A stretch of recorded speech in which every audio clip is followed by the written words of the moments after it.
जिसे जेल जाने का है शौक, वो सुने आजम खान की कहानी। जिस कोठरी में रहते आजम, वहां कैदियों की होती थी फांसी।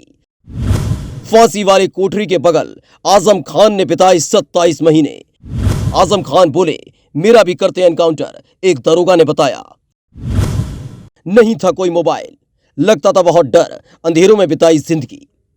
रात होती थी तो सुबह का तवस्सुर करते थे और सुबह होती थी तो रात का सोचते थे।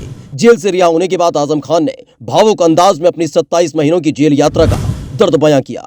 उन्होंने कहा, हम अकेले थे, बस दीवारें थी, छत थी। इसी तरह आप लोगों से जुदा होकर बहुत कठिन वक्त गुजारा। सपा सरकार में बड़ी नेता आजम खान 89 मामलों में रिहा होने के बाद बेहद भावुक नजर आए। भावुक हुए आजम अप्रत्यक्ष रूप से उन लोगों पर भी निशाना साध रहे थे जिन्होंने जेल में रहने के दौरान आजम खान से दूरी बनाई। कहा कि दरख्त की जड़ों में जहर डालने वाले लोग अपने ही हैं। रामपुर में एक प्रेस कॉन्फ्रेंस के दौरान आजम खान ने सबसे पहले अपनी रिहाई के लिए सुप्रीम कोर्ट का शुक्रिया अदा किया। फिर अपने समर्थकों को संबोधित कर जेल में बीते 27 महीनों की दास्तान बताई। आजम खान ने कहा, हमें जहां रखा गया था उन कोठरियों में अंग्रेजों के जमाने में उन लोगों को रखा जाता था जिन्हें 2 या 3 दिन बाद फांसी दे दी जाती थी। हमारे कमरों के पास ही फांसी घर भी था। भावुक हुए आजम खान ने कहा, मेरे परिवार के साथ जो हुआ उसे भूल नहीं सकते। कहा, अभी मेरे लिए बीजेपी, बीएसपी और कांग्रेस इसलिए बहुत बड़ा सवाल नहीं है क्योंकि मुझ पर, मेरे परिवार और मेरे लोगों पर हजारों की तादाद में जो मुकदमे दायर किए गए हैं, उससे मैं कहूंगा कि मेरी तबाहियों में मेरे अपने लोगों का बड़ा योगदान है। मालिक उन्हें सद्बुद्धि दे।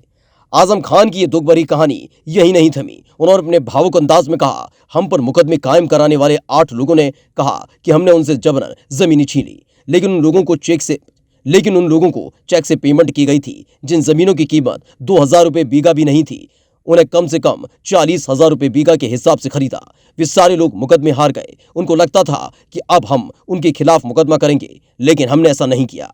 इस दौरान आजम खान ने एक बड़ा खुलासा भी किया और कहा कि दरोगा ने उनसे रामपुर में संभल कर रहने के लिए कहा था। उन्होंने दावा किया था कि उनका एनकाउंटर हो सकता है। फिलहाल सुप्रीम कोर्ट के फैसले पर उन्होंने फैसला सुनाने वाले जजों की भी तारीफ की। वहीं मीडियम ने जब सपा सुप्रीमो अखिलेश यादव पर सवाल किया तो गोलमोल जवाब दिया और कहा, मेरी तबीयत ठीक नहीं थी। करीब 3.5 साल से मेरे पास कोई मोबाइल फोन नहीं है और इस दौरान मैं मोबाइल चलाना भूल गया हूं। Bureau report, my Bharat.